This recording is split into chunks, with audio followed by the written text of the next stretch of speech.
അപ്പോൾ നമ്മൾ ഇന്ന് നമ്മുടെ SV ചലഞ്ചേഴ്സിന്റെ നാട്ടിലെ താരം എന്ന പരിപാടിയുമായി നൂറനാട് പഞ്ചായത്തിലാണ് എത്തിയിട്ടുള്ളത്. നമ്മുടെ പരിപാടികൾ സ്ഥിരമായി കണ്ട് നമ്മൾ നൂറനാട് പഞ്ചായത്തിൽ കലാകാരന്മാരെ ഒരുപാട് പേരെ പരിചയപ്പെടുത്താനുണ്ടെന്നും അതുകൊണ്ട് തീർച്ചയായിട്ടും നൂറനാട് പഞ്ചായത്തിലേക്ക് വരണം എന്ന് പറഞ്ഞ് നമ്മളെ വളരെ സ്നേഹപൂർവ്വം വിളിച്ചത്. അപ്പോൾ നമ്മുടെ ഇടപ്പോൺ കേന്ദ്രമായി പ്രവർത്തിക്കുന്ന സർഗവേദി എന്ന കലാസാംസ്കാരിക സംഘടനയുടെ കലാവിഭാഗം കൺവീനറായിട്ടുള്ള നമ്മുടെ കലാധരൻ ചേട്ടനാണ്. അപ്പം അദ്ദേഹത്തെ ഒന്ന് പരിചയപ്പെടുകയും അദ്ദേഹത്തോട് വിശേഷങ്ങൾ ചോദിക്കാം.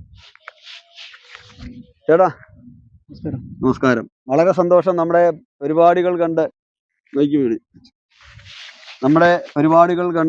നമ്മുടെ ഈ പരിപാടി വേണ്ട രീതിയിലെല്ലാം പ്രോത്സാഹനം നൽകുകയും ബാക്കിയുള്ള ആളുകളിലേക്ക് ഇതൊക്കെ ഷെയർ ചെയ്ത് കൊടുക്കുകയും ഒക്കെ ചെയ്ത് നമുക്ക് നല്ല സപ്പോർട്ട് ചെയ്യുന്ന കലാധരൻ ചേട്ടൻ, ഒപ്പം നമ്മളുടെ ഈ പരിപാടിയായി നൂറനാട് പഞ്ചായത്തിലേക്ക് വരണം എന്ന് നിരന്തരമായി ആവശ്യപ്പെട്ട് നമ്മൾ വന്നിരിക്കുകയാണ്. അപ്പം വളരെ സന്തോഷം. നല്ലൊരു കലാകാരനാണ് എന്ന് ഞാൻ പ്രതീക്ഷിക്കുന്നു. തീർച്ചയായിട്ടും ഒരു കലാഹൃദയമുള്ള ഒരാളെ സംബന്ധിച്ച് ഇങ്ങനെയുള്ള പരിപാടികൾ കണ്ടിട്ട് നമ്മളെ നിരന്തരം വിളിച്ച് ഇവിടേക്ക് വരണം എന്ന് പറയുകയും കുറേ കലാകാരന്മാരെ പരിചയപ്പെടുത്തി തന്നു. ഇനിയും ഒരുപാട് കലാകാരന്മാരെ പരിചയപ്പെടുത്താൻ ഉണ്ടെന്ന് പറഞ്ഞു. അപ്പം ചേട്ടനെ ഒന്ന് നമ്മുടെ പ്രേക്ഷകർക്ക് വേണ്ടി ചേട്ടനെ ഒന്ന് പരിചയപ്പെടുത്തും. എൻ്റെ പേര് കലാധരൻ. ഞാൻ എടപ്പാളാണ് താമസിക്കുന്നത്. ഞാൻ എൻ്റെ കുട്ടിക്കാലം മുതലേ പാട്ടുകൾ പാടുകയൊക്കെ ചെയ്യുമായിരുന്നു. കോളേജ് വിദ്യാഭ്യാസ കാലഘട്ടത്തിലാണ് കവിതകൾ എഴുതാൻ തുടങ്ങിയത്. പുസ്തക രൂപത്തിലൊന്നും ആയിട്ടില്ലെങ്കിൽ തന്നെ എന്നെ പൊതുവേ പറയുമ്പോൾ പഴയ വായനാശീലമൊക്കെ ഒരല്പം നിന്നുപോയി. അതുകൊണ്ട് എനിക്ക് കൂടുതൽ എഴുതാൻ കഴിഞ്ഞില്ല. പക്ഷെ ഇപ്പോഴേ ഈ സർഗവേദി ഏതാണ്ട് 2002 രൂപപ്പെട്ടൊരു സാമൂഹ്യ സേവന മേഖലയിലുള്ള ഒരു സംഘടനയാണ്.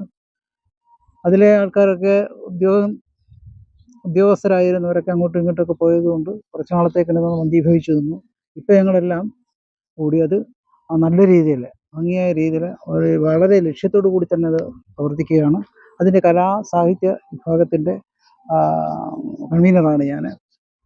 അപ്പോൾ ഏകദേശം 20ഓളം കലാകാരന്മാർ ആ വിഭാഗത്തിലുണ്ട്. കലാസാംസ്കാരിക വിഭാഗത്തിൽ തന്നെ 20ഓളം പേരുണ്ട്. അതിൽ 4 പേരെ ഇപ്പോൾ നമ്മൾ പരിചയപ്പെടുത്തി. ഇനിയും പരിചയപ്പെടുത്താനുള്ളതായിട്ടുണ്ട്. അവരെയൊക്കെ വരുംകാലങ്ങളിൽ പരിചയപ്പെടുത്തും. പിന്നെ സുനിൽ വെട്ടിയാർ, അദ്ദേഹത്തിൻ്റെ ഈ ചാനൽ മിക്കവാറും ഞാൻ കാണാറുണ്ട്. അങ്ങനെ ഞാൻ തഴക്കര ഭാഗത്ത് മാത്രം, തഴക്കര എൻ്റെ ഒത്തിരി സുഹൃത്തുക്കളെ ഇതുപോലെ തന്നെ ഇൻട്രൊഡ്യൂസ് ചെയ്തിട്ടുണ്ട്. അപ്പോൾ ഞാനിങ്ങനെ അദ്ദേഹത്തോട് ചോദിച്ചു, നൂറനാട് പഞ്ചായത്തിലേക്ക് വരുമോ? ഏതെങ്കിലും ഒരു പ്രവർത്തന പരിധിയുണ്ടല്ലോ, അത് വെച്ച് ചോദിച്ചപ്പോൾ തീർച്ചയായിട്ടും വരുമെന്ന് പറഞ്ഞു. അങ്ങനെ സർഗവേദിയുടെ ക്ഷണപ്രകാരം ആണ് ഇന്ന് അദ്ദേഹം നൂറനാട് പഞ്ചായത്തിൽ എത്തിയിരിക്കുന്നത്. നൂറനാട് പഞ്ചായത്തിലെ എല്ലാ കലാകാരന്മാരെയും പരിചയപ്പെടുത്തുന്നതാണ്. സർഗവേദിയുടെ ബാക്കിയുള്ളവരെയും ഇനി വരും ദിവസങ്ങളിൽ പരിചയപ്പെടുത്തും. അപ്പോൾ സന്തോഷം. തരുന്ന പിന്തുണയ്ക്ക്, സ്നേഹത്തിന് വളരെ സന്തോഷം. താങ്ക്സ്.